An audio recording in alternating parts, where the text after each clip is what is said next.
you watch the Olympic fencing and even the World Championships now, they have lights on the side of their masks. They're not helmets. Helmets are for football players. They have. Can you use that for beekeeping as well? Actually, it probably wouldn't be a bad idea, but you'd still get stung in the back of the head. Yeah.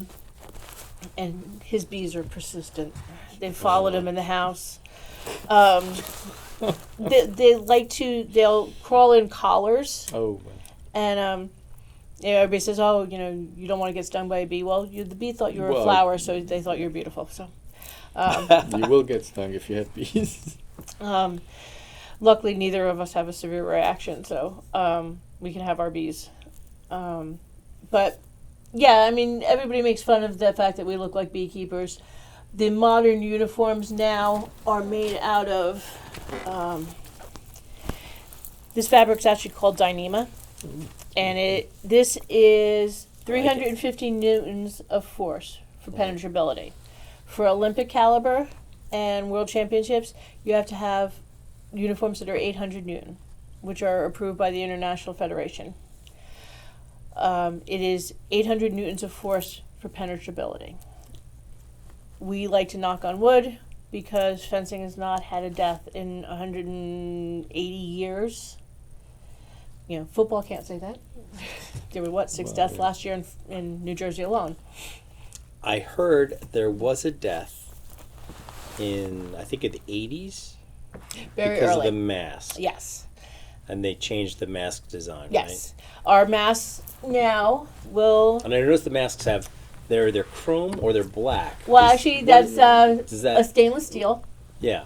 The mesh on the masks, there's a punch test. It is a steel punch that's pressurized, and it has to withstand, this one has to withstand 800 newtons of force. Mm-hmm. Most of the competition masks now will withstand up to 1,500 newtons of force, which is kind of equivalent of taking a .22 caliber revolver and putting it point blank. Oh, they should just do that. No, well, they would cost too much of a mess. Oh, You've got ricochets and all that other stuff. So, yes, they have changed the masks a great deal. The safety factor in fencing is foremost for everybody. We wear an underarm protector. Women wear chest protectors. Men have to wear groin protectors. They have just come out with a brand new chest protector for the foil fencers, which is also equivalent to 800 newtons of force. It is to help protect the breastbone as well as the lower rib cage. Mm-hmm. That also protects the nerve ganglia that are underneath your fencing arm. The fencing uniform, then you have the lame over top of it. The gloves now all have the 800 Newton penetrability. Everybody has been very conscious of it. They've tried for years to make fencing a much more visually appealing sport. One of our partners has come out with colored uniforms. When I was young, my mother would actually make my uniforms because I was outgrowing them and it was too expensive to buy them. And I actually fenced at Nationals in a pink uniform, a mint green one, and I had a lemon yellow one. Hey, Jean LaBelle can do judo tournaments in pink.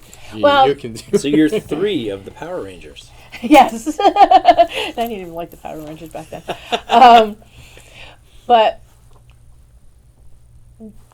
to us, there's no reason why the uniform needs to be white anymore. Mm-hmm. Historically, it was because the tip of the blade would actually have what we call the pineapple tip. It would have 4 little prongs, and they would put a cotton wad with red dye, and then you would see the red mark, and then you could bleach the uniform if it was white. There's no reason for that anymore. This is all electronic. But they've kept it white because they're so afraid of people going to the other extreme and it starting to look like motocross or NASCAR. Well, you want to kind of have that look of a person in a straitjacket with a beekeeper's outfit. Yes. Combining the best of all worlds. And a weapon. And a weapon. Anytime you're traveling through the airport with fencing equipment, it is sporting equipment and fencing gear. You never say weapons or swords. Oh, that must be a lot of fun with a PSA. Yeah. It's never easy. Most fencers who travel internationally, or even traveling here in the United States, our fencers just went out to a big tournament out in Colorado for the Junior Nationals, and shipping your bag UPS the day before to arrive at your hotel is probably the smartest thing to do. Yeah. Unless it gets lost, then. Well, but at least you can track it. Most fencers will carry on with them their most personal items: your glove, your uniform, and your mask. Because those are the last things you want to have to replace at last minute when you're going out to a national tournament. For years and years and years, the International Committee would confiscate all of your weapons after they went through inspection, so that you couldn't tamper with them and have little beepy things inside of them. So they stopped that, but now there's safeguards against that happening. So it's evolved a lot. It probably has a lot more to go. I mean, we really still can't, I can never see NBC doing, Friday night fencing. It would be really cool. They've tried to start a fencing. Maybe mix it up with some samurai fights. We've seen fencing in the round. One of our friends actually has a round fencing strip, and basically you fence in the round instead of back and forth on a fencing strip. Going back to Errol Flynn, get the stairs, get the jump Yep. from this to that. That could be fun. I mean, there's so much of the historical stuff that goes along with the fencing, as even to how the blades are made. Originally they were folded steel. Now they're all drop forged or mass produced. Mm-hmm. There was a problem for a long time because the blades were being made in the Ukraine and in Russia, and the quality control didn't exist. So you had a higher nickel content, and you ended up with blades breaking. And you don't get hurt, but blades are not cheap. If you're going through 3 or 4 blades. How much are blades? Everywhere from a basic foil can start anywhere at $35 and go to $220. Okay. Uniforms can go anywhere from a jacket being $30 to $340. And so this might be obvious, but you bring your own blades. Yep. To competitions and Yep. stuff. When you go to a competition, you are responsible for everything that is going on you and that you're holding. Okay. Tournaments provide the machines and the strip setups and referees. But your sneakers, socks, knickers, jackets, all of that's your responsibility. Which is one of the reasons why we started making our own uniforms. Oh, okay. Because I didn't like the design. All the designs were like a t-shirt where there's a seam here. When you're fencing epee, that's target. Mm-hmm. And if my blade can catch, my blade will go off. And there's a touch that's going to happen. Yeah. So the Dyneema fabric is very slippery. Yeah, I noticed. Yeah. And we have a raglan sleeve. So there's no seam. The seam at the shoulder. And the seam actually is upward, yep. So it would Slides just off. Slide off. Yeah. We also lined it with wicking material, so that. Oh, I imagine they get really hot. Yes, and even though we're a winter sport as far as high school and colleges go, we're in the Summer Olympics, right, and even though we do 90% of our fencing indoors, it's not. Yeah, I mean they heat indoors. Well, you're also. Yeah, so but you also have I'm always warm. So. A t-shirt, an underarm protector, a jacket, and a lame. Well, it gets hot. It gets very, very warm. So what our material allows you to do is in between rounds, you take it off, you turn it inside out, leave it over a chair, it'll dry in between rounds. And you're not walking around soaking wet. Okay, so you have to tell me, is there a difference between the black mesh or the steel mesh, and why? The silver mesh is a saber mask because your head's target. Okay. The black mesh is an epee mask because it doesn't need metal fibers. Oh, okay. Because it's either an on or an off switch. I don't have a foil mask Okay. A foil mask has metal fibers on the bottom of the throat, which is a relatively recent addition, 5 years now, because they went back in the rule book and they said that is considered a kill shot. Well. So they added that as target. For the longest time, the bib of the mask was not target. So they added it back in, just kind of arbitrarily. The French decided that they were going to do that. I imagine the throat would be a kill shot. Yeah. You know, I mean, Makes sense. Yeah. a lot of parents don't like to hear, yes, well, we're going for vital organs. We're going for your throat. We're going for your throat. But, I mean, these are not light. No. And if you can put it on. All right. Here I go. I'm going in. Well, I just realized what you have in your shirt. Is the Black Knight. Yes. Yeah, I wore that on purpose. Wow, this is it really is snug to your jaw. Well, that's probably a little too small for you, but Okay. you So would it wouldn't be this snug? no, Okay. it would be slightly more comfortable. But you should be able to shake your head and not move. Yeah, it doesn't move at all. Yeah. How's your field of vision? It's good actually. Yeah. I would thought that the mesh would throw me off, but You learn to focus through it. yeah. Which is one of the hard things for young fencers to learn how to do. Yeah, can you wear glasses? Or you Yep. have to you can? We've had fencers with glasses. We just have them put the back strap on. I feel totally safe from bees too. So, yeah, but that's how you would have your fencing We mask should have on. done the whole thing with the mask. Oh yeah. This feels weird, and my neck feels like such a target. Well, what is nice is the jacket actually has a piece underneath that is a blade catcher.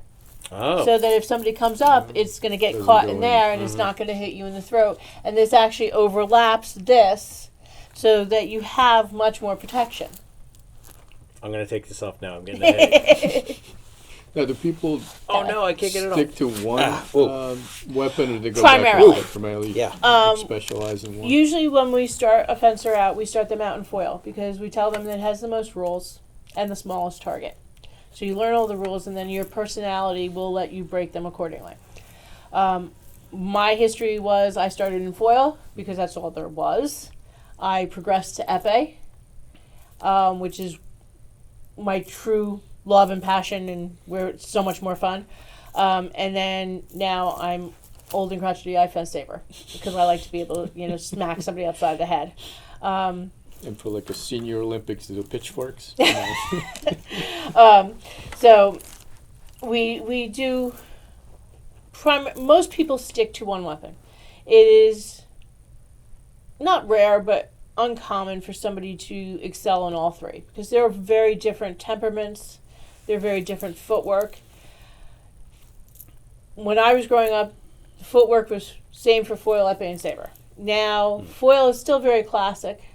You're in what is an on-guard position, your starting position, and the movements are very frontwards, backwards. Epee has gotten to the point where it is much more bouncing and active and reaching and fluid motions. Sabers cannot cross over going forward because saber is so much faster than all two of the other weapons. It is the fastest of all three. It's insanely fast when you're watching the top level competitors.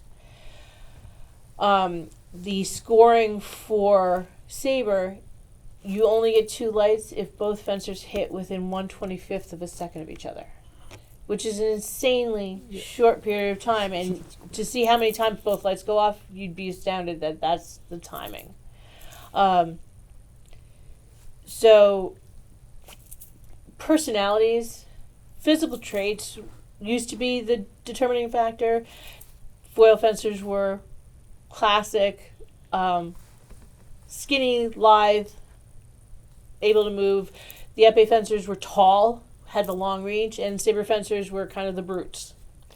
That's all changed because the sport, again, has evolved, and saber is much more fluid now, and there's much more finesse, especially because once it became electric in '86, there was no need for the heavy-handedness. Epee fencer is, yes, the reach is still an advantage because your primary target is right here on your opponent's front wrist, but it's become much more physical. Mm-hmm. They move back and forth. They do a lot of motion. So we like to start them off with the basics and teaching them the proper form. Here we pride ourselves on teaching them footwork. We don't rush them into competitions. There's no benefit for a fencer to go into a competition before they're ready, because most fencers don't like getting beat up or losing. So most people don't like getting beat up. So you want. There are times when I look at a new fencer and I'm like, oh no, I see epee in your future, and most of the time I'm right. We've had fencers switch from one weapon to the other, but usually it is pretty standard that people stick with what they fall in love with. And everybody has their own reasons. Foil is the smallest target.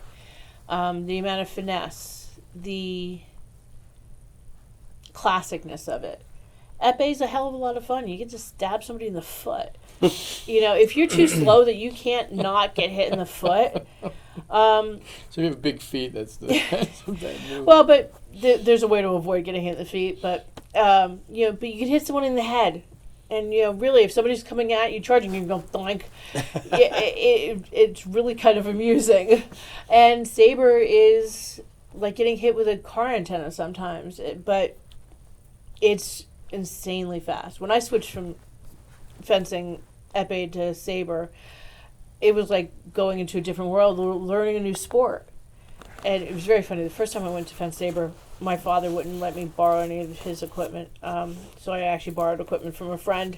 So your dad used to fence? My dad coaches, so. Well, now your mom does, but I didn't realize yeah, it was they that. coach together, and they have. Okay. They're in year 38, Oh my God. I think. So I wanted to go fence saber, so I borrowed a friend's equipment, and I went down to a tournament, and I'm fencing. I was having a blast. I'd never taken a saber lesson in my life. So I'm just relying on the fact that I know how to do this. I've seen, I've been doing this for way too many years. And I'm fencing, and I beat this young girl. She could have been more than 15 years old, and I see her in the parking lot after I beat her. I'm giggling. I'm thinking this is fun. Okay, she's out in the parking lot cursing her coach out in Polish. Did you have a flashback to when you were first? Yeah, well, she is going ballistic on her coach. I don't understand it, but the tone is, exactly what this girl's saying. And I found out from a friend who could do the translation that she'd been fencing nothing but saber since she was 9. And here she was 15, and she just lost to me. And then she so kindly put me, I lost to this old lady who was just joking around and having fun. And I'm like, youth and enthusiasm loses out to age and experience. Sorry to tell you, sweetheart. And I'm like, I have weapons that are older than you. I had socks and sneakers that were older than she was. And she didn't get that. And she didn't appreciate how funny I thought it was. Her coach wasn't really appreciated either, but sometimes you can make that transition. And sometimes it works and sometimes it doesn't. Last time I went to the Veterans Championship, I started out by fencing foil. And I really wanted just to fence saber, but I figured I'd fence all 3 and just do it for fun. I ended up pulling my hamstring because I was fencing foil and I wasn't used to fencing foil and having to be so disciplined. So really kind of backfired on me. I was out of the tournament before I got to fence saber. So, but it depends a lot on personality. Okay, so being from Renaissance Fair. Yep. There's also the performance fighting, and then there's also Pennsic with their HEMA fighting. Yes. With heavy weapons, padded in foam, Yep. giant two-handed swords. So have you ever done any of that stuff? I've done some for stage combat for performance fighting. I've never been out to Penzig. I have a gazillion friends who go out to Penzig. Yeah, me too. Yeah, again, you probably have a lot of crossover. Same friends. Yeah. Well, several medieval times lived at my house about 20 years ago. I had the Green Knight for a while, Master Horse, Master Ceremony. Master Horse. That's funny. It's actually a very highly skilled position. He's the one who does all the Lippens, Anners, and all the show horses. Of course, the Lippens Anners, yeah. I mean, they're fantastic, but I have no idea what a Lippens Anner is. it's the really fancy white horses that do the fancy high stepping and the jumps. Okay.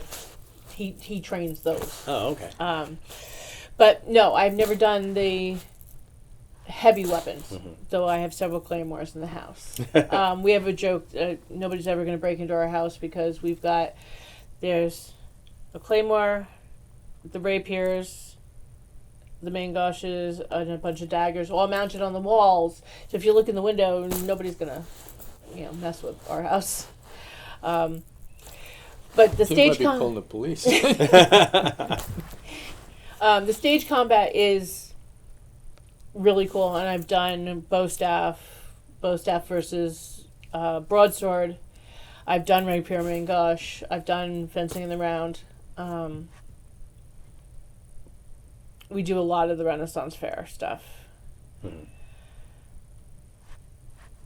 Yeah, but I mean, it all has its roots in the same place. Yeah. So there's always going to be crossover. Yeah. And especially because, that's where I found my husband. So. Was he just wandering off? Well, actually, he was actually visiting from Georgia, and he'd come to see a friend, and he was borrowing Ren gear from the people I was working for. And he actually walked into the booth, and my friend looked at me and said, "Oh my God, who is that?" And I'm like, "I don't know, but give me a half hour and I'll find out." Was this at New York? Yeah. New York Fair? And after the you rest stabbed him with no, actually his blade bit my leg the first weekend that we met because he fought live steel. His blades were actually sharp. And the rest became rapidly history. You were crossing a log on a river. So, the stage combat's a lot of fun. I don't get to do anywhere near as much as I would love to do. You always see the random ads saying, "Oh, stage combat needed." It's a whole nother realm of that, and there's a lot of people who claim to know what they're doing but don't actually. So, kind of let them have their. They just fake it as Madonna. Yeah, but we concentrate on the Olympic now, and it can get the kids places, and it can get people places, and I have some of the best travel stories. I mean, when I was in Germany, we got to travel all over the world.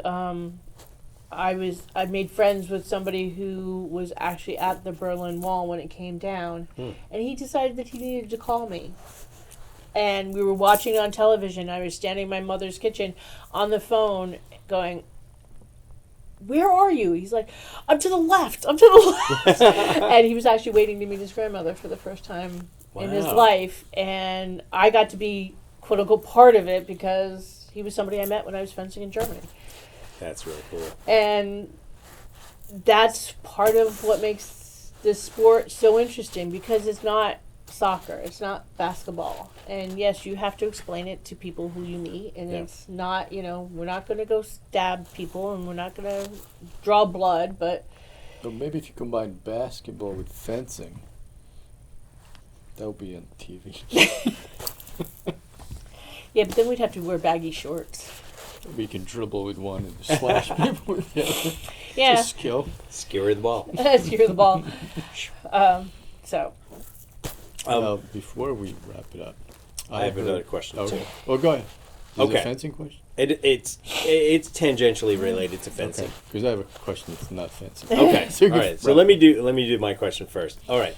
So I read something online, and I don't know what it was I read, but some group has now certified lightsaber fighting. Yes, I heard the same thing. I have not seen. And I've seen some videos of lightsaber, and it's like whirling dervishes. There's a lot of leaping and spinning. Yeah. Like a video game? No, they're actually trying to make it a legitimate sport, and they are using lit lightsabers, and they're trying to combine. It's much more of the jiu-jitsu style of fighting, combining with the fencing aspects. So they roll with Yeah, weapons? they're kind of. That It's just a cross seems between like a like bad bow idea. staff, kendo, fencing, Oh, and yeah, lightsaber. yeah. I it thought does you seem were a like lot you're like that, rolling with a weapon is a bad idea. And You're gonna stab each other. Yeah, I've seen the same thing, and I'm not quite sure Yeah. where that's going or what the purpose is.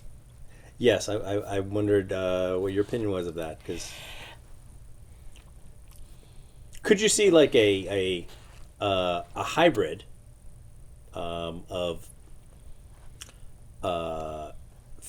fencing with lightsaber type? They actually tried a Things. bunch of years ago. Yeah. They used like light tape. If you've seen like Yeah. the photo phosphorescent Yeah. light tape, they tried that, and they tried a black background so that the fencers in white and the light of the blade Yeah. stood out much better. Didn't last very long. Mm-hmm. Everybody keeps coming back to the classic. Yeah. And would we want to see more people know what fencing is? Yes. Yeah, I just Is that the way to do it? I don't really think so. Better commentary on the fencing when it is televised has improved a lot. There's actually now a fencing TV channel on fencingchannel.net, and the FIE, which is the Fencing International Scrim, has their own channel. So they've improved it. I think that's actually more for fun and show Yeah. to do the lightsabers than Yeah. anything that's reality based. Will it catch on? Maybe. But so did arena football for a while. Yeah. I went to one of those. Yeah, me It was fun. So, I mean, it's kind of like they're trying too hard sometimes. It does seem like They changed. We had directors. We had a fencing director. He directed the match. Then they all of a sudden changed and it had to be called a referee. Why? This isn't football. Are we going to go to baseball and tell them, oh, you have to have a referee, not an umpire? That's right. Yeah. maybe the Directors Guild came down on it.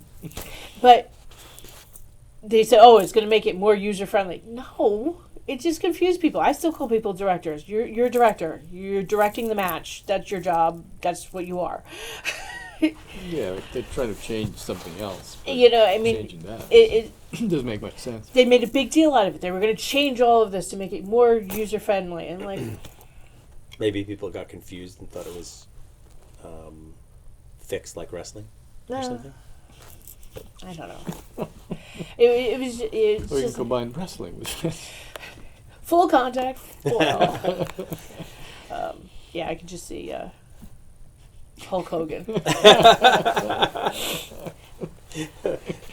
Come here, my Hulkamaniacs. They had giant slash anime sabers. Randy Savage. Yeah. Hey, Glow's still Macho around, Man's so. dead. Macho Man came out last week when we shot with Jack. Yeah. Macho Man comes. Wrestling always comes up. But I was going to ask you, well, because your mom said that your daughter tells everyone that her singing comes from Uncle Bruce. Yes, and I had to explain to her that genetics don't work that way. Could rub it off. You never know. But she does have an amazing singing voice. She's does the national anthem all the time for the fencing team at the district championships. She just finished a play in Stroudsburg. She has her recital coming up, and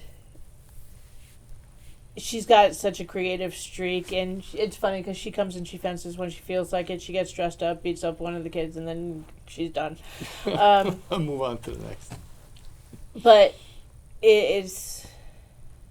She's been in the fencing gym since she was 4 days old.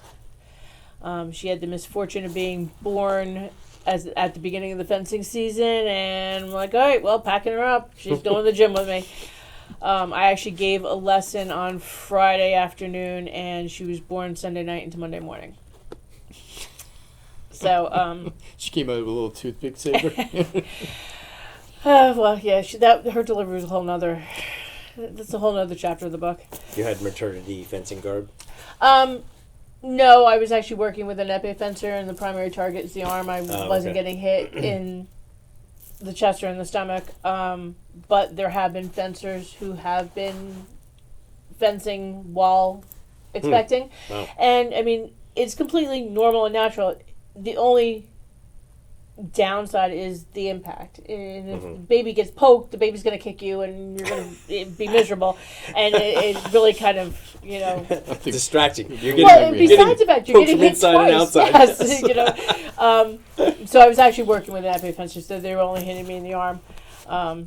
Besides the fact my husband would have had my head if I was getting hit in the stomach, especially at that late stage. But it's like with anything else.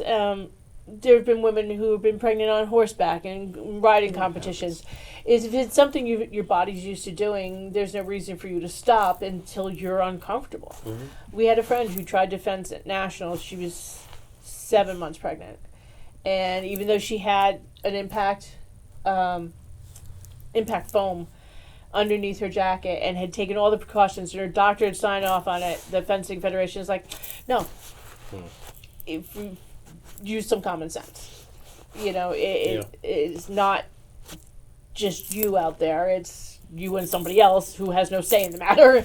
So it could be seen as cheating and a helper. It's 2 and 1. It's true. It's not that was a whole nother thing. There was, for a long time, people were doing the radio headsets inside their masks. Wow. I mean, there's... Oh, wow.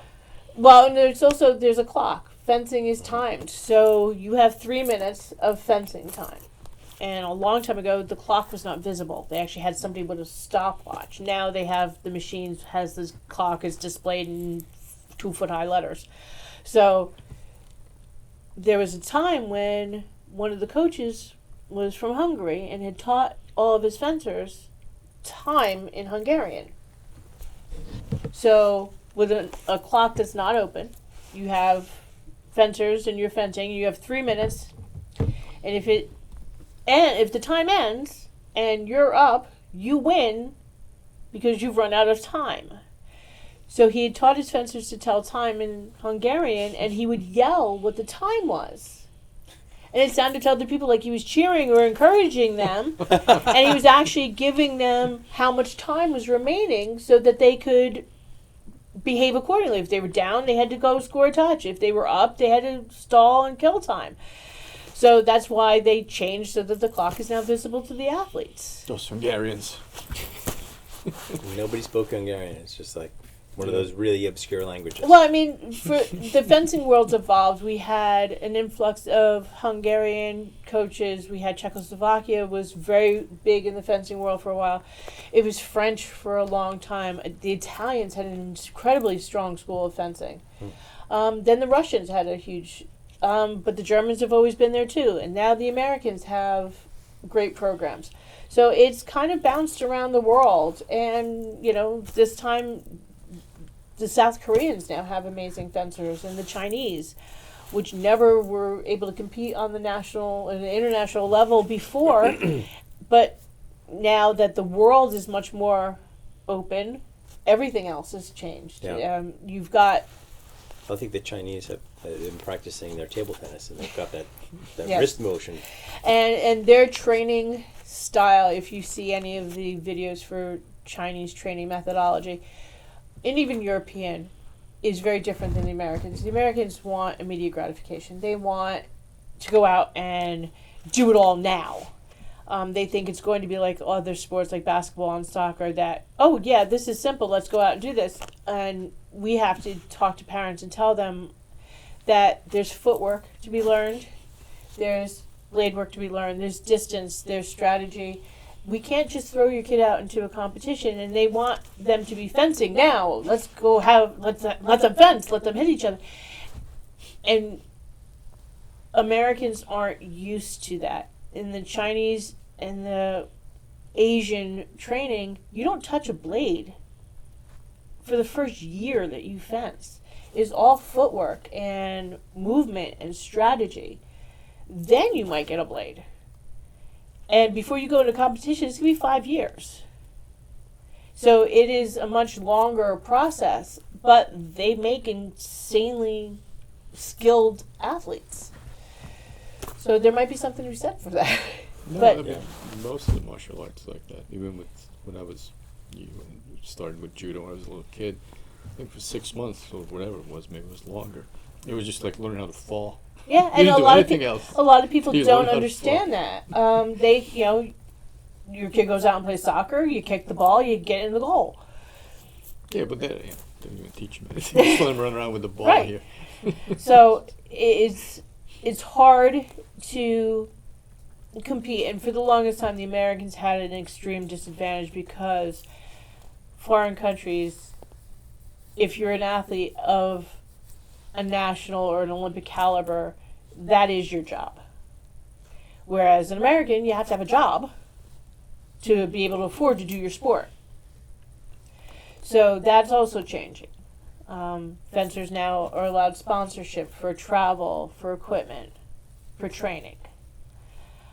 Some of our earliest, most successful athletes had jobs with companies that supported their athletes. The post office, Coca-Cola, FedEx, the big companies, Chase. And they were lucky. They had jobs that, oh yeah, sure, I'm going to go to Europe and go compete in a World Cup. I'll be back in 4 to 5 days. Not every job can do that. Not every American has that. So it's a very unique sport, and it creates a lot of unique people. How are Swiss with fencing? I don't know. I don't know many Swiss. Because if they're anything like their cheese, there's a lot of holes in it. Yeah.